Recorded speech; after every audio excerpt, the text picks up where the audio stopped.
Okay, so I wasn't quite correct. This problem does not involve a different kinematic equation. Instead, it involves forces on an incline. So let's look at the problem. A 15 kilogram box is released on a 32-degree incline that has negligible friction. Now the phrase negligible friction means I can ignore friction. What is the acceleration of the box? So we have an incline, which means we're going to end up splitting up forces on the incline. Just count on that whenever you see a ramp. Forces and acceleration mean Newton's second law, F net equals mass times acceleration. Let's draw a diagram of the situation to help us understand what's going on. I have an incline. It's at 32 degrees from the horizontal. I have a box on that incline, and I know the mass of the box is 15 kilograms. Some people asked me the other day, how do you know you have to write the mass on the box? I don't have to. It can go wherever you want. Let's draw a free body diagram. I'm going to draw it right on the ramp, both to save space and so that I don't have to rewrite the angle.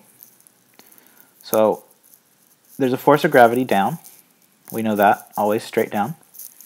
Normal force perpendicular to the surface. And since the problem says ignore friction, there's no friction. Therefore, that's all of our forces. Since we have a ramp, remember I said you should tilt your xy axis so that y is perpendicular to the ramp and x is parallel to the ramp. And I always draw my axis with the dot from the free body diagram at the origin. It just makes it easier to see what angles are what. Now, you might remember from both class and the video a couple nights ago that this angle here is the same here. If you want proof of that, that's from 2 nights ago. I proved it taking about 5 minutes in a video. I'm not going to take that 5 minutes here. You can go back and look at that video if you want proof that those two angles are the same. Whatever angle your incline is at, when you tilt your axis, you're going to tilt it to that same. The question is, what is the acceleration of the box? So let's use some common sense to start out. This box, when it accelerates, is going to go down this ramp.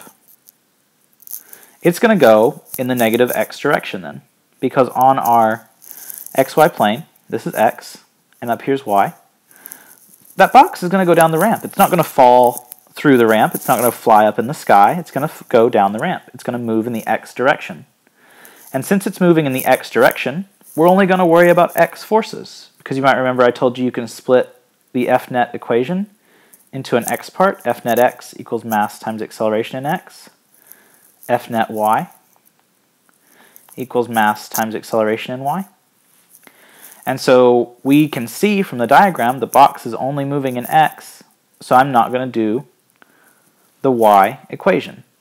Now, if you didn't see that and you went ahead and did the y equation, you're still going to get the same answer, because what you would discover is there's no acceleration in y.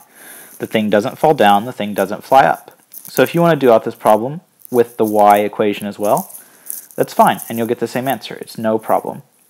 I just noticed that through common sense, the box is going to go in x, and so I'm only going to worry about x.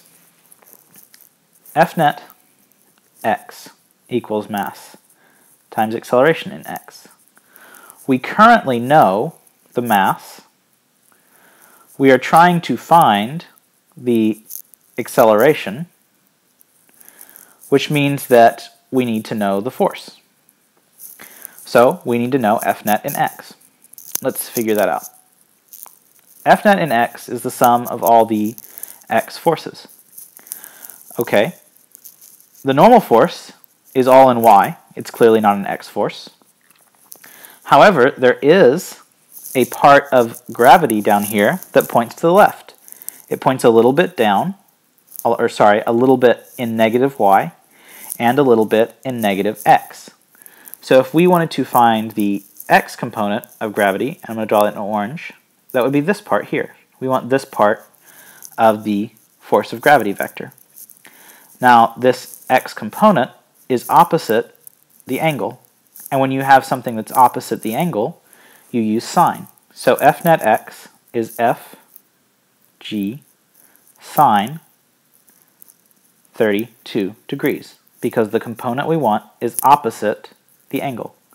FG sine 32 degrees. We can go ahead and find that value then, because we know FG equals mg. FG equals mg. We know that our mass is 15 kilograms, and gravity on Earth is about 10 newtons per kilogram. Therefore, going back to the problem, so switching back to just black, F net x equals mass times gravity times sine 32 degrees, which equals 15 kilograms times 10 newtons per kilogram times the sine of 32 degrees. Okay, I multiplied all that out, and I got 79.49 newtons. So that's 15 times 10 times sine of 32. That is F net. Now that we have F net, we'll use it to find acceleration. I'm going to clean up this slide, so if you need to copy anything down, do so quickly. Okay, so I know the mass is 15 kilograms. We just found F net is 79.4 newtons. So now let's solve this equation for acceleration. I'll just divide both sides by m. F net x over m equals acceleration in x. The F net x was 79.49 newtons divided by 15 kilograms. Therefore, my acceleration is 79.49 divided by 15 is 5.3 meters per second squared. There is the acceleration of the box down the ramp. So that box goes down the ramp with an acceleration of 5.3 meters per second squared. And I have a feeling that somewhere along the way I should have called my force negative. So I bet if you rewind, that force was pointing in negative x, and so that force should have actually been negative, which would make my acceleration negative because the box is sliding in the negative x direction. Remember, on our axis, positive x is this way and positive y is this way, up. So I'm betting I didn't make that force negative when I was supposed to, and I've had a sign error that's just kind of carried through. So correct that on your paper. The force in x, Fg sine theta, should have been a negative value when I was done with it. Hopefully that sign error doesn't trip anybody up too bad. If it does, come in early tomorrow. We can talk through exactly what happened. That's all. Have a good night. See you tomorrow.